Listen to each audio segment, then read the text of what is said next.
நேற்று பாடசாலைக்கு சென்று கொண்டிருக்கும் போது சிறுமி கடத்தப்பட்டுள்ளார். சிறுமி கடத்தப்பட்ட போது இந்த சம்பவம் சிசிடிவி கேமராவில் பதிவாகியுள்ளது.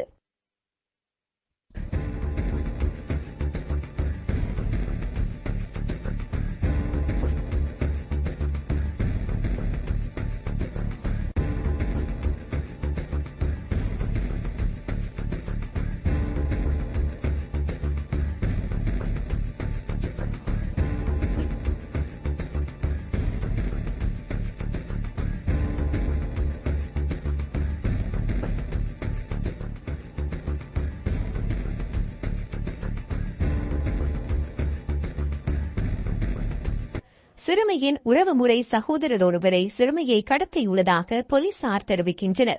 குறித்த சிறுமியை கடத்த பயன்படுத்தப்பட்டதாக கூறப்படும் வேன் பொலனறுவை பகுதியில் கைவிடப்பட்ட நிலையில் போலீசாரால் கண்டுபிடிக்கப்பட்டுள்ளது. கம்பளை பகுதியில் வேனின் சாரதி கைது செய்யப்பட்டதாக போலீசார் தெரிவித்தனர். எனினும் சிறுமியோ அல்லது சந்தேக நபரோ இதுவரை கண்டுபிடிக்கப்படவில்லை.